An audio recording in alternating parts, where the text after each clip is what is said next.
Okay, today we're going to be doing rocks and rock layers. I need you guys to get out your notebooks and a sheet of paper because you're going to want to take notes, and then we're also going to have some practice problems at the end of the lesson today. So make sure you have that ready before we begin.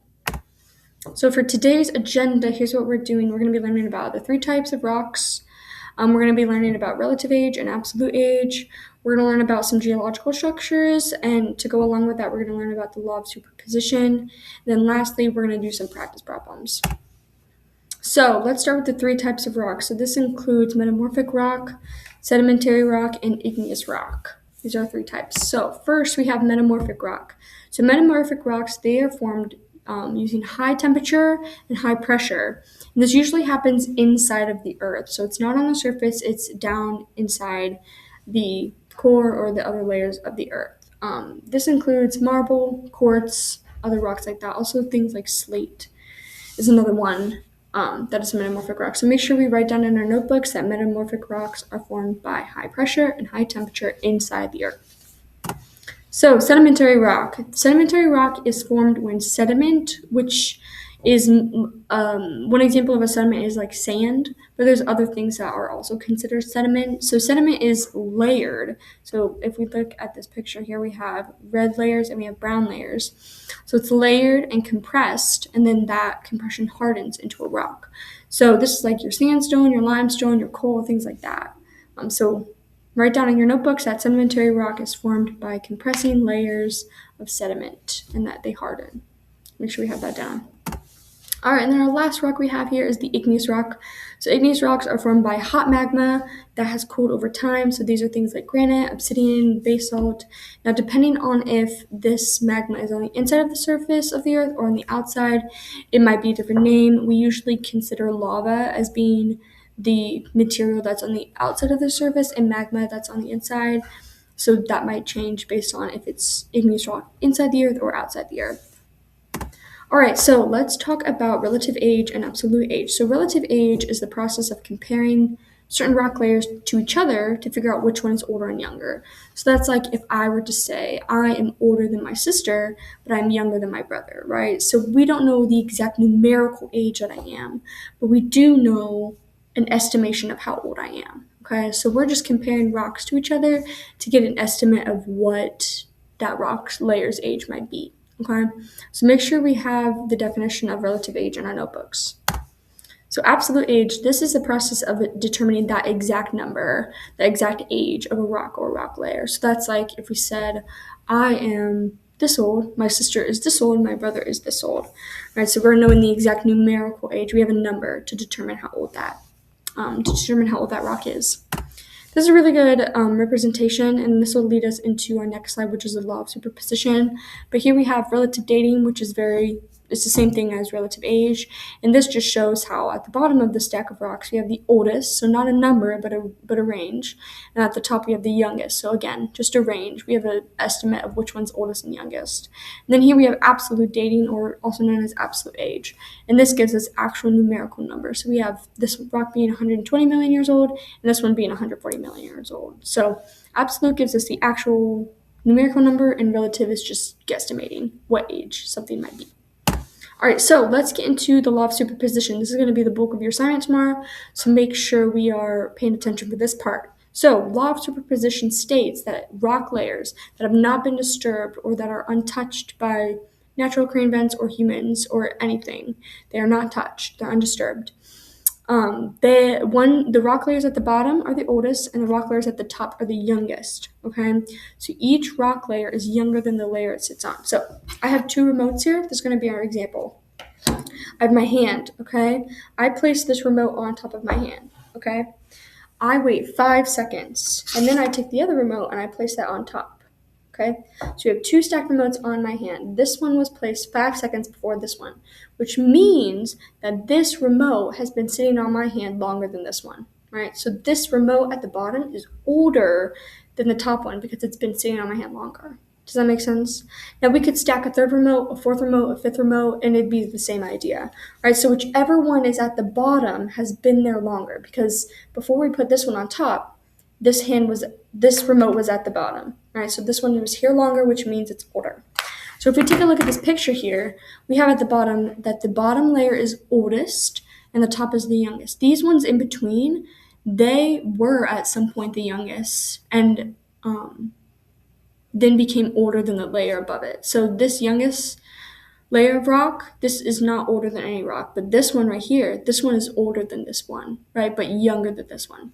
So this is really related to relative age because it's telling us, okay, it is older than this rock layer, but it's younger than this rock layer, right? So it gives us an idea of how the rocks are layered and the ages of those rocks.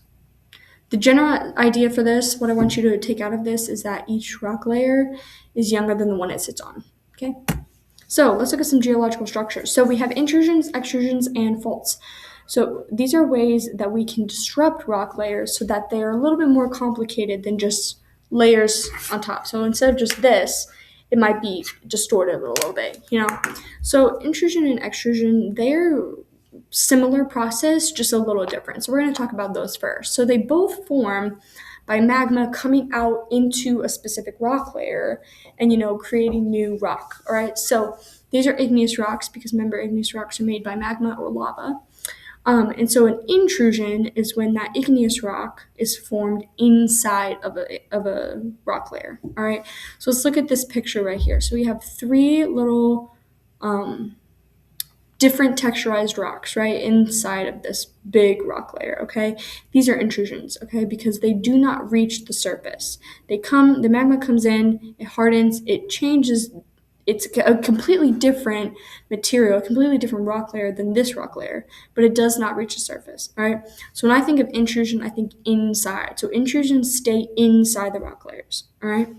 An extrusion is the same process where magma rises out of the rocks into the rock layers and, somewhat distorts them. But an extrusion will completely exit the surface. So if we take a look here at D and B, D completely exited B's surface. Now we know that A is on top, so B is technically not the surface, but at some point B was the surface, meaning that D did reach the top, right? So this would be an extrusion because the magma exited the surface of layer B. All right. And then last we have a fault, and a fault is when you have, let's say my hands are rock layer D on that picture right here. Make sure we're looking here.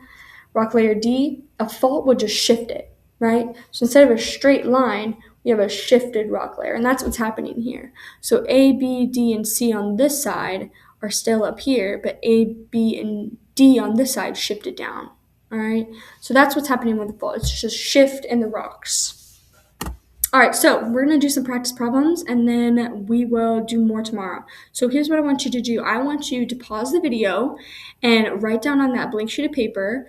I want you to tell me which rock layer is the oldest, which rock layer is the youngest out of these. So A through F, which was the oldest, which is the youngest. I want you to tell me what this is. All right, is this an intrusion, extrusion, or fault?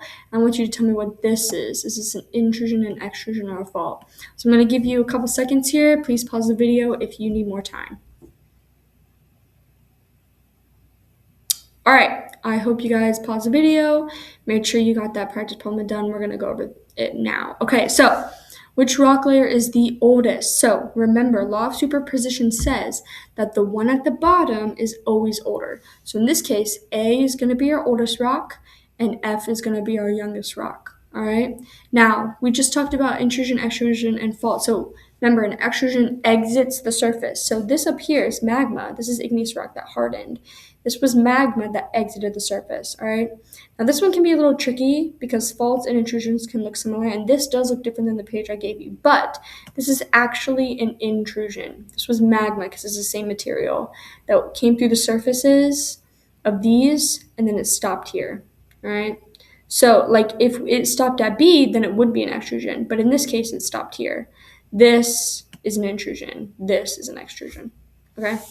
We have one more. So it's the same kind of idea. This time I want you to tell me from D and C which one is older and which one is younger. I want you to tell me what this is and what it's doing, and then tell me what this is and what it's doing. Is it a fault, an intrusion, and extrusion? Is this a fault, an intrusion, and an extrusion? I'm going to give you a couple seconds.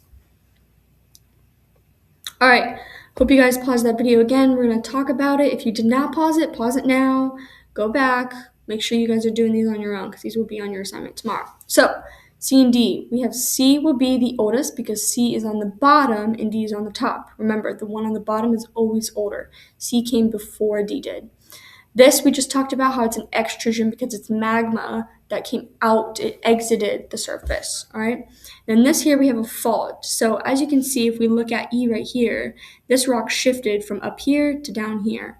So these rock layers shifted, meaning that there was a fault, it shifted. Okay, so if you have any questions, please feel free to email me. You can watch this video back. We also have more notes in the Google Classroom. So if you have any questions, please feel free to reach out and I will see you tomorrow.